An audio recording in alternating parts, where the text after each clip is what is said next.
ठीक है। ये क्लास एग्जैक्ट चलेगा आपका 45 मिनट्स का। कितने देर का? तो 45 मिनट्स हो जाएगा तो आप बता दीजिएगा, क्लास रुक जाएगा। ठीक, 45 मिनट्स में हम लोग इस चैप्टर को निपटा देंगे। Upkar ji will send you the written work, वो आपको रिटन काम करा देंगे और आपका सिलेबस कंप्लीट हो जाएगा। और भी किसी सब्जेक्ट में अगर सिलेबस कम है, बाकी है, तो आप पहले बता दीजिएगा। आपका एग्जामिनेशन 20 फरवरी से कर दिया गया है। पहले एग्जामिनेशन कब होता था? मार्च में होता था, है ना? सॉरी, मार्च में ज़्यादा बोल दिया, फरवरी में नहीं, मार्च में होता था। ठीक है, पिछली बार एग्जामिनेशन कब हुआ था? फाइनल एग्जाम मार्च में हुआ था। अब एग्जामिनेशन फरवरी में होगा, क्योंकि मार्च में आपका एनुअल फंक्शन होगा।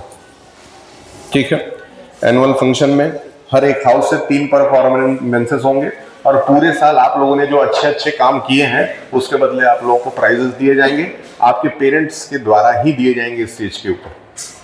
एक पोडियम में बनवा रहा हूँ, 1st, 2nd, 3rd रैंक वाला, लकड़ी का बड़ा सा, 1st, 2nd, 3rd।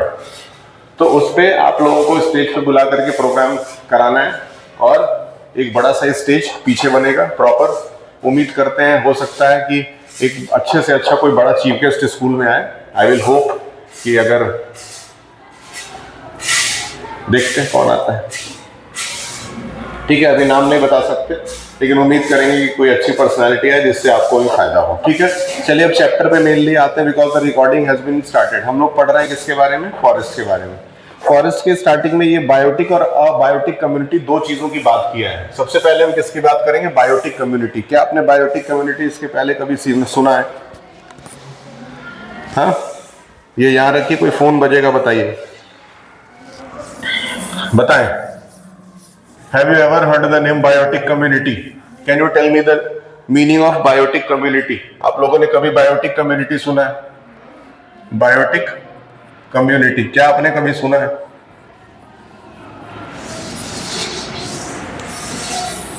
ठीक है, बायोटिक कम्युनिटी की अगर बात करें तो बेसिकली बायो मतलब होता है लाइफ। ठीक है, कहने का मतलब ये कि धरती पे वो सारी चीजें जिनके अंदर लाइफ है वो बायोटिक कम्युनिटी के अंदर आती है। तो पूरी तरीके से बात करें तो बायोटिक और अबायोटिक दो चीजों में बांटा गया है। हाँ, बायोटिक कम्युनिटी, ये दोनों नेचुरल होते हैं। ठीक है, अगर हमसे कहे कि मनुष्य को किसने बनाया, तो नेचुरली मनुष्य बनाया, तो इसका मतलब वो भी बायोटिक है। लेकिन दूसरी तरफ अगर हमसे कहा जाए कि पहाड़ों को किसने बनाया, तो पहाड़ भी तो नेचुरली बना है। लेकिन दोनों में अंतर क्या है? What is the difference between a man and a mountain? The main difference is कि we have the life and they don't have the life. हमारे पास जीवन है और उनके पास जीवन नहीं है। तो जिन चीजों के पास जीवन है वो किस में आ जाएंगे, और जिनके पास नहीं है वो, ठीक है, कोई दिक्कत है? अच्छा, तो ये चीज पकड़ के रखना हम लोगों को। तो अगर हम लोग बायोटिक के कुछ एग्जांपल्स ले लें तो प्लांट और एनिमल क्या इसमें आ सकते हैं? ठीक, तो इसमें कौन कौन आ जाएगा? प्लांट एंड एनिमल्स आ जाएंगे, एनिमल्स आ जाएंगे। Very good. अगर लेकिन हम if you will take the example, धन्यवाद। If you will take the example of abiotic component, abiotic में कौन आ जाएगा? क्या माउंटेन आ जाएगा? क्या माउंटेन आना चाहिए? क्या रिवर आना चाहिए? ये सारी चीजें ऐसी हैं जो भगवान ने ही क्रिएट की होंगी। लेकिन एक क्लास में कौन सा बच्चा था जो he was misbehaving with the teacher? कोई ऐसा बच्चा था जो टीचर के साथ मिसबिहेव कर रहा था, योगेश जी के साथ। वो कौन सा बच्चा था? कौन?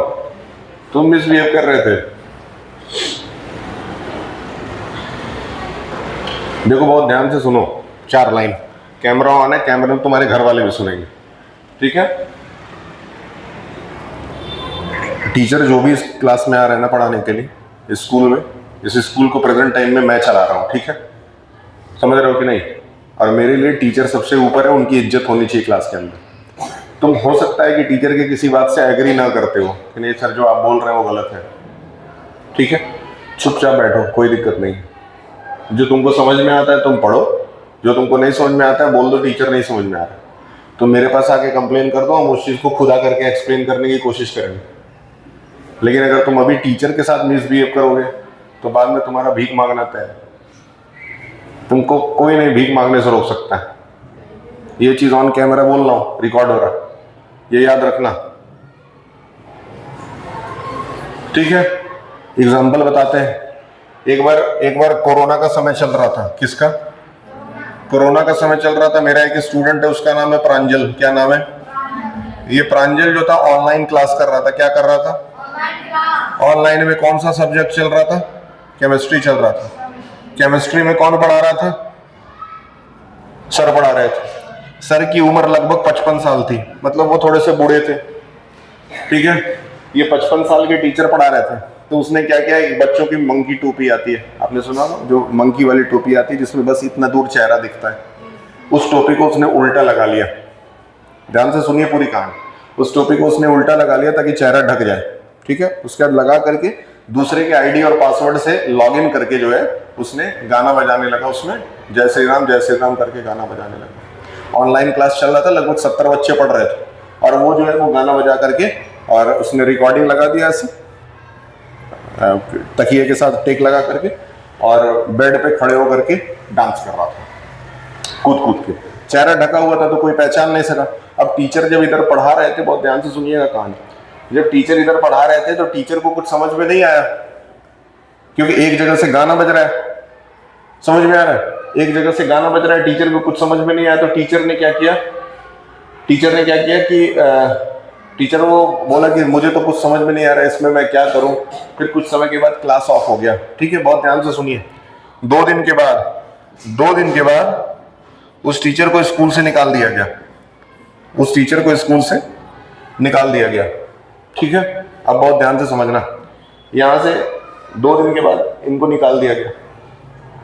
ये पढ़ाते क्या थे? केमिस्ट्री पढ़ाते थे। अब प्रांजल का जो है ना बोर्ड का एग्जाम हुआ। कौन सा एग्जाम? बोर्ड का एग्जाम हुआ। प्रांजल केमिस्ट्री में फेल हो गया। ध्यान से सुनिए, प्रांजल किस में फेल हुआ? केमिस्ट्री में। जब आप सीबीएसई बोर्ड में फेल होते हैं या किसी सब्जेक्ट में फेल होते हैं तो आपको एक बार और मौका दिया जाता है कि आप दोबारा एग्जाम दे दें। फिर वो मेरे पास आया। ठीक, मेरे पास आया। हम उसको पढ़ाए कितने दिन? 44 दिन का समय था। मैं उसको 44 दिन लगातार पढ़ाया बिना बीच में किसी दिन छुट्टी किए। 44 दिन के बाद फिर से उसका केमिस्ट्री का रीटेस्ट हुआ, वो दोबारा फेल हो गया। रीटेस्ट में भी वो दोबारा फेल हो गया। समझ में आया? सेम सब्जेक्ट है, जिसका बदतमीजी किया था वो अपने टीचर के साथ। यहां फेल।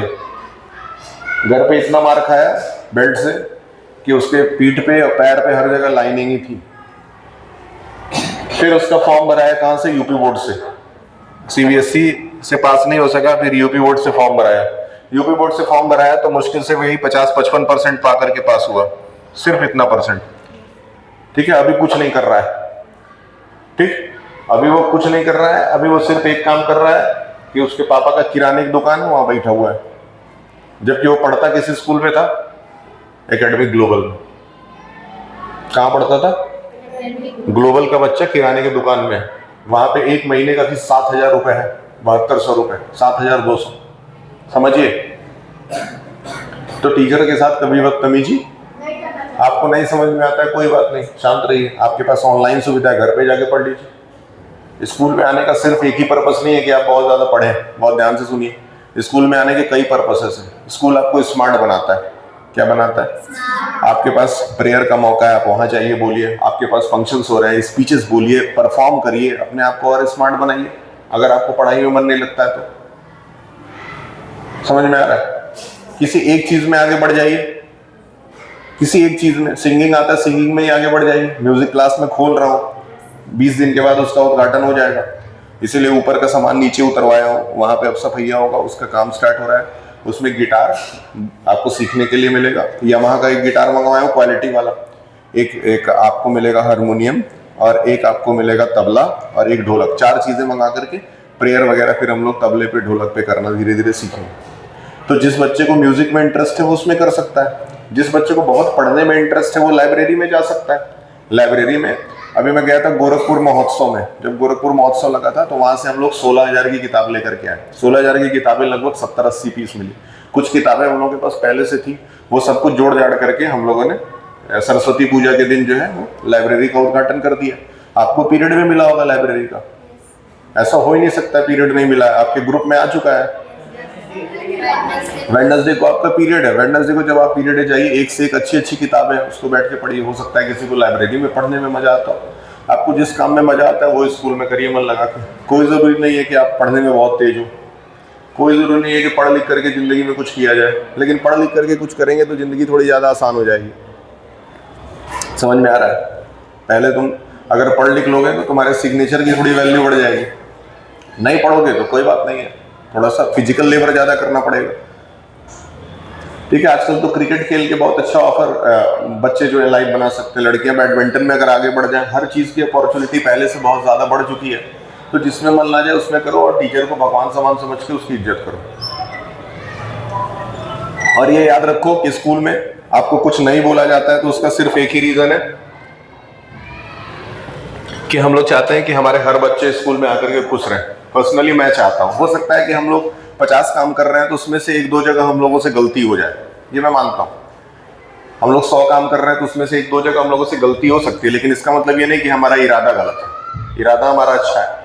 जैसे 7th क्लास पहले वहाँ बैठता था, सही बात है, 7th क्लास वहाँ बैठता था, 2 क्लासेस एक साथ बैठते थे। जब मैं पहले दिन आया था तो मुझे लगा ये कैसा सिस्टम है कि एक ही साथ 2 क्लास बैठते हैं। आने के बाद उसी दिन से मैंने प्लान करना शुरू कर दिया था। और देखिए अभी छोटे बच्चों को, यहाँ यूकेजी वाले बच्चे थे उनको बैठाया गया एलकेजी के साथ, लेकिन आपको ये प्रॉपर एक क्लास दे दिया गया है। अभी भी इस क्लासेस में बहुत सारी कमियां हैं, जैसे विंडोज नहीं लगे हुए हैं। विंडोज नहीं लगे होने के कारण ठंडी में बहुत ज्यादा तेज हवा आता है।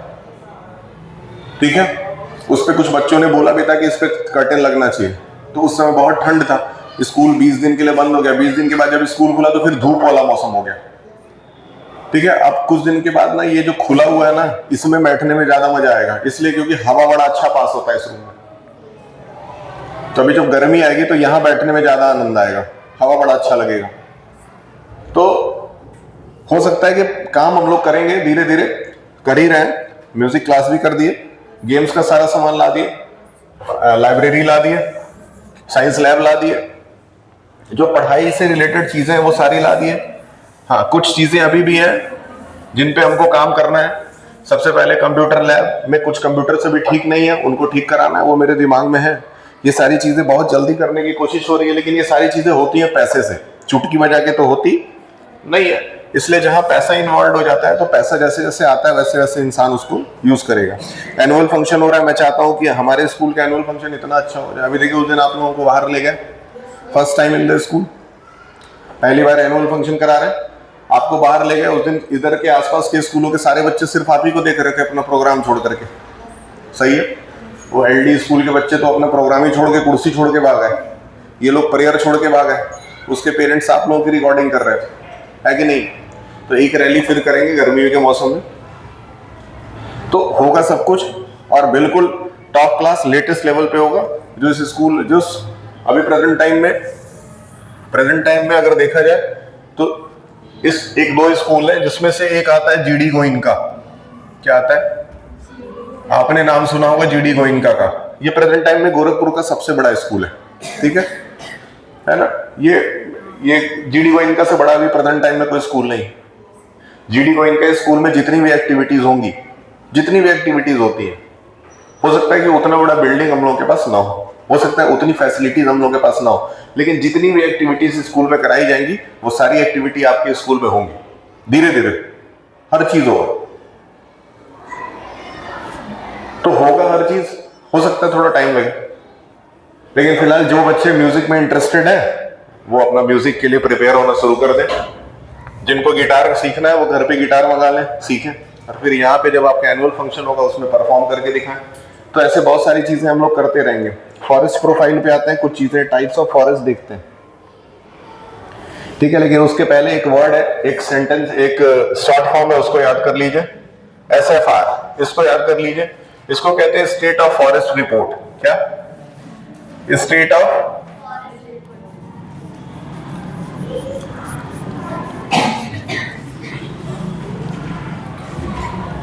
फॉरेस्ट रिपोर्ट, ये आया था 2009 में। कब?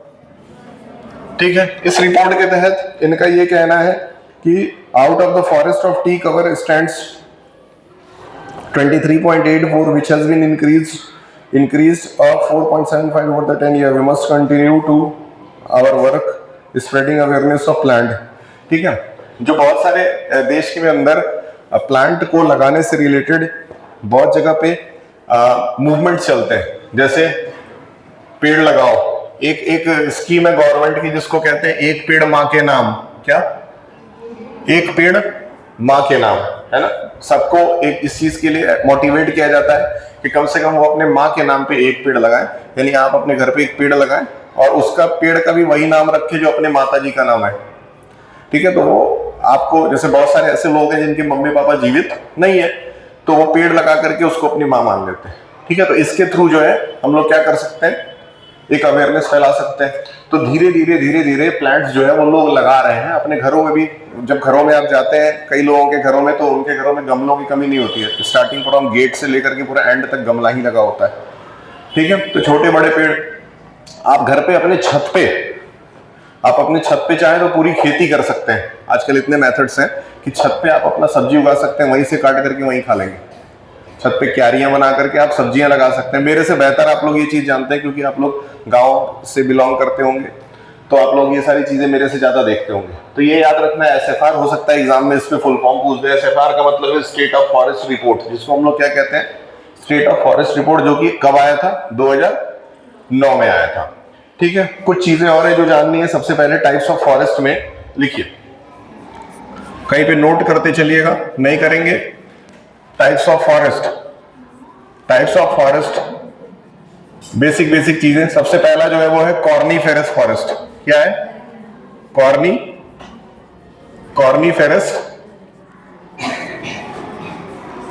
कॉर्नीफेरस फॉरेस्ट है। कौन सा फॉरेस्ट है? कॉर्नीफेरस फॉरेस्ट है। कोई बड़ी बात? अब कॉर्नीफेरस फॉरेस्ट, देखो नाम से ही पता चल रहा है कोन टाइप का ये होगा, है ना। तो कॉर्नीफेरस फॉरेस्ट बेसिकली पाया कहां जाता है? ये पाया जाता है माउंटेन और हिली एरियाज में ज्यादातर, क्योंकि वहां पे बहुत ज्यादा बर्फबारी होती है। और बर्फबारी से बचने के लिए अगर हमारे घर का भी शेप इस तरह का रहता है, झोपड़ी टाइप का, ताकि ऊपर से अगर बर्फ गिरे तो वो फिसल करके पिघल करके नीचे आ जाए। और पेड़ों का भी शेप खुद ब खुद ऐसा हो जाता है, ये ऑटोमेटिकली हुआ है ना। पहले वहां के भी पेड़ नॉर्मल होते होंगे जैसे इधर के होते हैं, लेकिन इतना बर्फ गिरा ना कि धीरे धीरे धीरे धीरे, कहने का मतलब है ये कान है आपका, इसको आप रोज ऐसे खींच रहे हैं, कुछ समय के बाद 2 4 6 साल के बाद ये लंबा हो जाएगा, ये होगा ही होगा। ठीक उसी तरीके से बर्फ गिरते गिरते गिरते गिरते गिरते गिरते गिरते गिरते उस पेड़ का शेप ही चेंज हो गया। इसको कहते हैं इवोल्यूशन। जैसे पहले इंसान जो है बंदरों की तरह चलता था, फिर धीरे धीरे उसने उठना शुरू किया और अब हमारा बैकबोन बिल्कुल सीधा हो गया। ठीक उसी तरह से ये इवोल्यूशन है। ये होने में कम से कम 1 लाख से ज्यादा साल लग गए होंगे, कई लाख साल लग गए होंगे। तो इवोल्यूशन धीरे धीरे आता है। ठीक उसी तरीके से कॉर्नीफेरस फॉरेस्ट में भी इवोल्यूशन हुआ है। पहले के पेड़ ऐसे नहीं होते थे कॉर्नी टाइप के, ये बाद में धीरे धीरे डेवलप हुए। अब कॉर्नीफेरस फॉरेस्ट में बुक के अकॉर्डिंग भी बताना थोड़ी कुछ चीजें जरूरी है बच्चों को, जैसे इसमें पाइन्स, फर और स्प्रूसेस, 3 एग्जांपल लिख लीजिएगा। कौन सा? पाइन्स, ठीक है। फिर दूसरा क्या है? फर, और एक है स्प्रूसेस।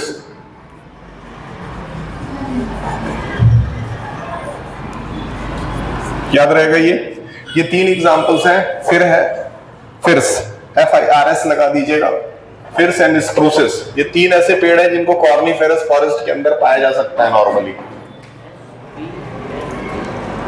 SPRUCES, ठीक है। याद रखिएगा, the wood of coniferous forest is called softwood. इससे जो लकड़ियां मिलती है उसको क्या कहते हैं? सॉफ्टवुड कहते हैं। इनके वुड्स को क्या कहते हैं? इनके वुड्स को क्या कहते हैं?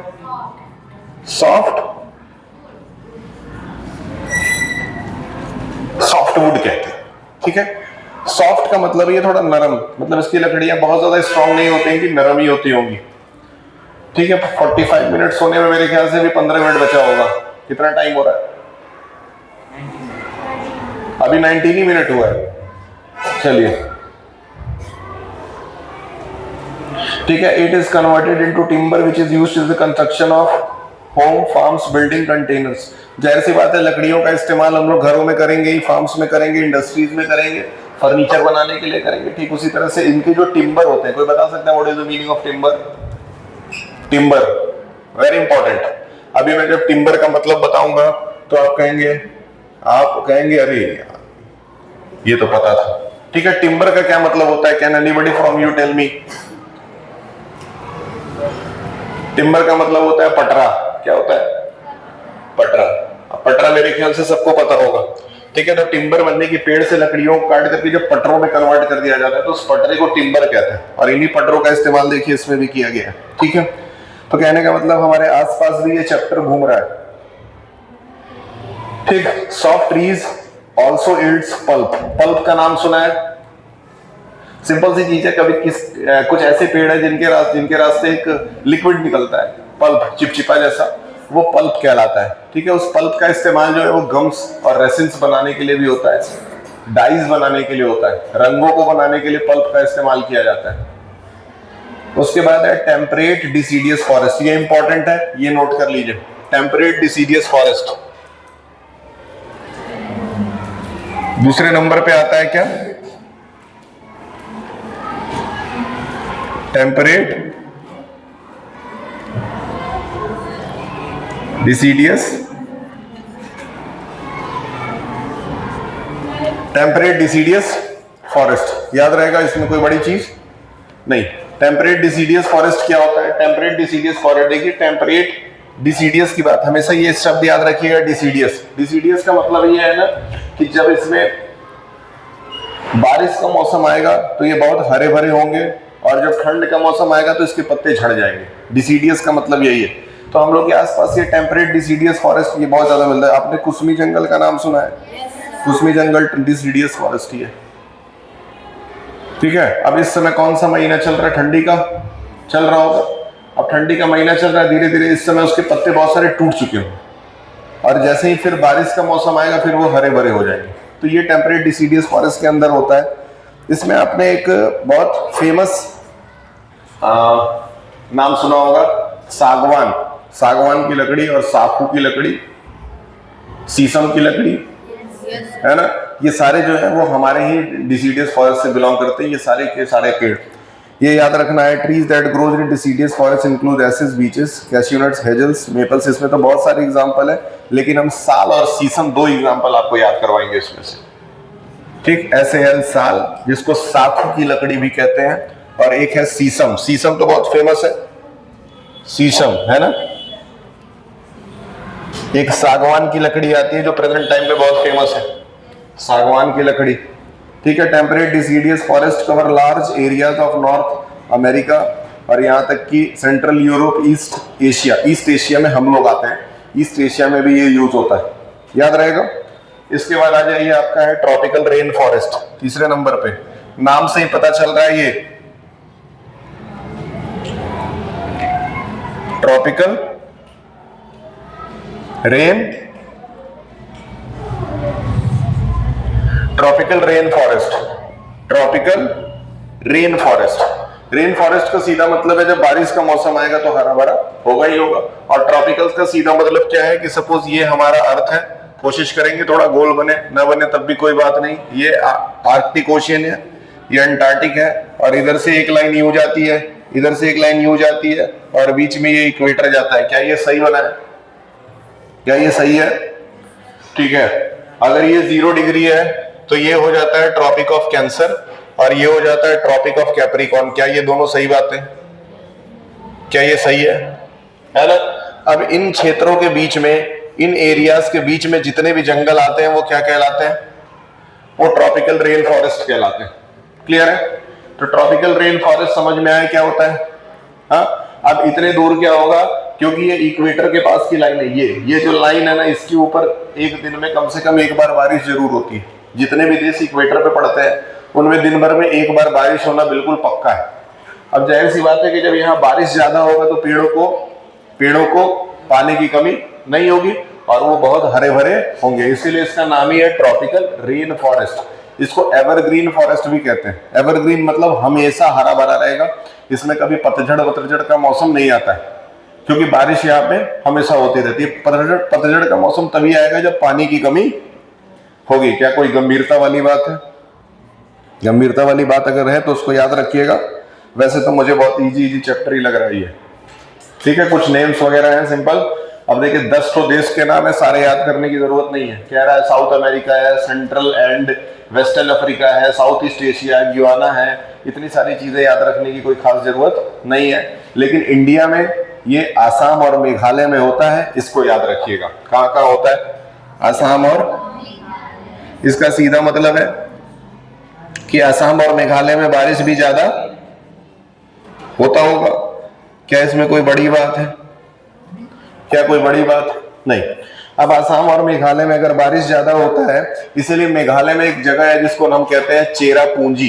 क्या कहते हैं? चेरापूंजी बहुत फेमस है, आप लोगों ने रटा भी होगा। यहाँ पे सबसे ज्यादा रिकॉर्डेड बारिश जो है वो होती है, हुई है। ठीक, सबसे ज्यादा बारिश मेघालय में ही हुई है, याद रखिएगा। ठीक है, ट्रॉपिकल रेन फॉरेस्ट के बाद हम लोग आगे बढ़ते हैं, पेज पलटते हैं और आते हैं इंपॉर्टेंस ऑफ फॉरेस्ट पे। अब देखिए, इंपॉर्टेंस ऑफ फॉरेस्ट एक ऐसा टॉपिक है जो अभी थोड़ी देर पहले ही डिस्कस कर लिए थे कि फॉरेस्ट की क्या क्या जरूरतें हैं और हमें उससे क्या क्या फायदे होते हैं। ठीक है, एक बार फिर से देख लेते हैं फटाफट, ऐसे किताब होगा बोलते चले जाएंगे। इंपॉर्टेंस ऑफ फॉरेस्ट में सबसे पहले, इंपॉर्टेंस ऑफ फॉरेस्ट में सबसे पहले ये बता रहा है कि ट्री जो है वो क्या करता है? एयर को प्यूरिफाई करता है। किसको? एयर को क्या करता है? प्यूरिफाई करता है। एयर को प्यूरिफाई करेगा और हमें प्रॉपर ऑक्सीजन देगा। ठीक, नंबर 2 पे आते हैं। मुझे इस स्कूल में दो ऐसे बच्चे चाहिए जिनको डेकोरेशन में बहुत इंटरेस्ट हो। इस क्लास से 2 बच्चे ऐसे चाहिए जिनको डेकोरेशन में बहुत इंटरेस्ट हो, और उन 2 बच्चों को जो है, उन 2 बच्चों को एक प्रॉपर बैच भी दिया जाएगा और उनका पोस्ट रहेगा एडिटर एंड सब एडिटर। 2 बच्चे मुझे चाहिए, एक बनेगा एडिटर और एक बनेगा सब एडिटर। बहुत ध्यान से समझिए ऐसा क्यों है। देखिए, ध्यान से समझिए। सबसे पहला स्टेप ये होता है स्कूल के अंदर कि स्कूल को कौन चलाए? स्कूल का मालिक। कौन चलाता है स्कूल को? जाहिर सी बात है, स्कूल का मालिक ही स्कूल को चलाता है। नंबर 2 पे आते हैं। नंबर 2 पे स्कूल को कौन चलाने लगता है? फिर टीचर। ठीक है, प्रेजेंट टाइम में स्कूल को कौन चला रहा है? टीचर्स चला रहे हैं, है ना? सिर्फ टीचर चला रहे हैं और कोई नहीं चला रहा है। इसलिए टीचर्स को जो है उनके पोस्ट भी दे दिए गए, उनके चेयर्स दिए गए हैं प्रॉपर। जैसे आपकी टीचर है Sushma ji. Sushma ji now has become the assessment head of the school. वो एकेडमिक असेसमेंट हेड बन चुकी है। उनका एक प्रॉपर ऑफिस है लाइब्रेरी के अंदर, आपने देखा हो। क्या पहले ऐसा था? नहीं था। तो अब टीचर्स को पोस्ट दिया जाएगा, और जो स्कूल को पहले गवर्न करते थे, जो चलाते थे, वो एकदम नॉर्मल रहेंगे। मतलब अब स्कूल टीचर चलाएंगे। कुछ दिन के बाद ये पोस्ट शिफ्ट कर दिया जाएगा किसको? बच्चों को। फिर कुछ समय के बाद बच्चे ही स्कूल को चलाएंगे और टीचर्स और हम लोग बस उनको वॉच करेंगे। और उसके लिए मुझे 2 लोग चाहिए, एक एडिटर और एक सब एडिटर। अब देखते हैं कि एडिटर और सब एडिटर कौन कौन बनता है। एडिटर और सब एडिटर लोगों की जिम्मेदारियां ये होंगी कि including any function, any kind of decoration, वो पूरे स्कूल की जिम्मेदारी लेंगे। एक एडिटर होगा जो ब्लॉक ए की जिम्मेदारी लेगा, एक सब एडिटर होगा जो ब्लॉक बी की जिम्मेदारी लेगा। और इसमें डेकोरेशन रिलेटेड कुछ भी होता है स्कूल के अंदर, तो डेकोरेशन की पूरी जिम्मेदारी उसकी होगी। उसको क्या सामान चाहिए, उसको कैसे डेकोरेट करना है, वो सब कुछ वही डिसाइड करेगा, और वो डिसाइड करके टीचर को बताएगा, और वो टीचर फिर उसको वो सामान उपलब्ध करा देगी, और फिर बस बात खत्म। और बस जो ऊपर के टीचर्स हैं और बाकी लोग हैं, बस उनको वॉच करेंगे, देखेंगे। सारा काम एडिटर और सब एडिटर करेंगे। तो इसके लिए 2 बच्चों को सेलेक्ट करना है। अभी बैचेस उसके बनने के लिए ऑर्डर दे दिए गए। ठीक है, बैच आ जाएगा, फिर देखते हैं कि कौन से 2 ऐसे कंपेटेबल बच्चे हैं जो उसको यूज करते हैं।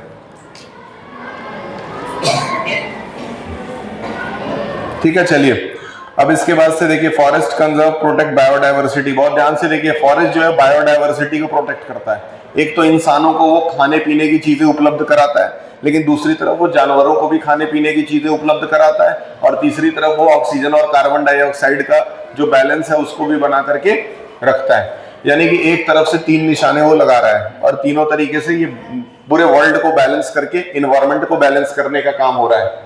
इसके बाद है कि फॉरेस्ट जो है वो मिट्टी को पकड़ करके रखता है ताकि बारिश में मिट्टी बहे ना, जिसको हम लोग सॉइल इरोजन कहते हैं।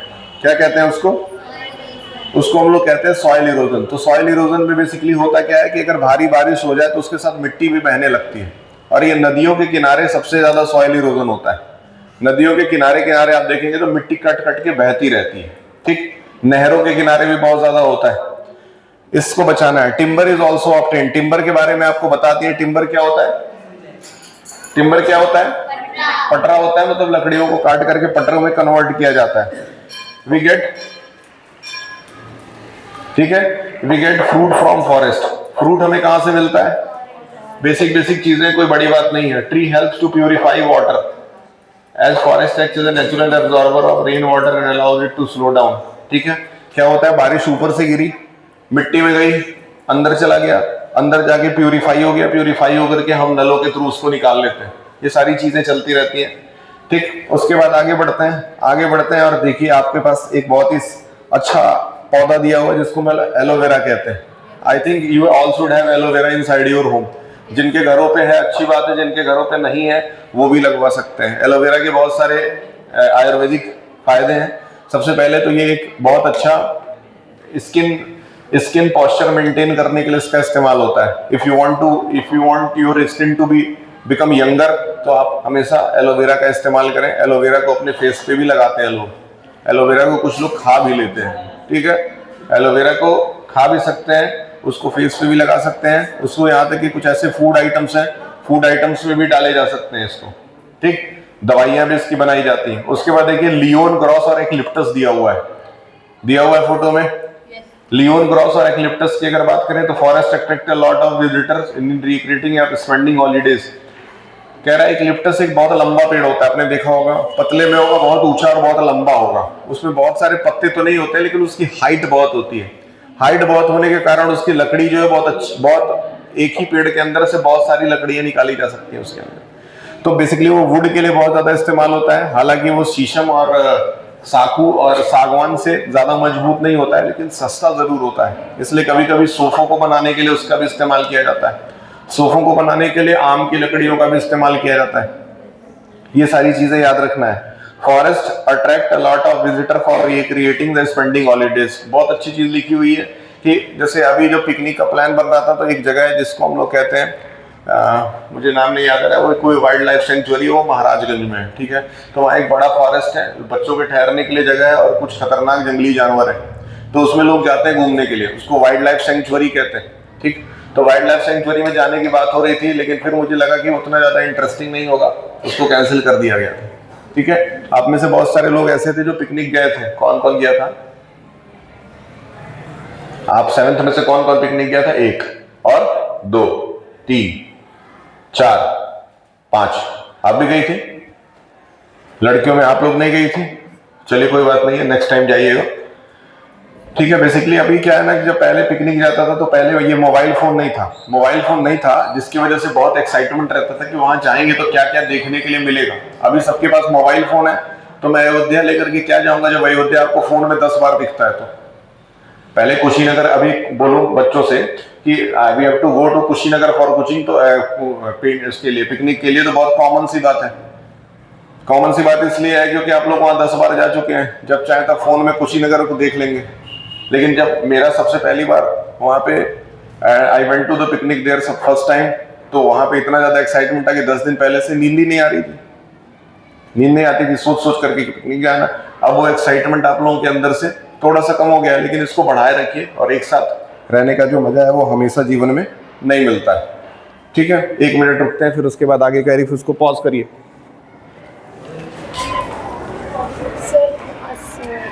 फिर थोड़े सुबह मेरे पास उन लोगों का कहना था कि आप बोले हैं कि फेयरवेल में वो लोग भी आ सकते हैं,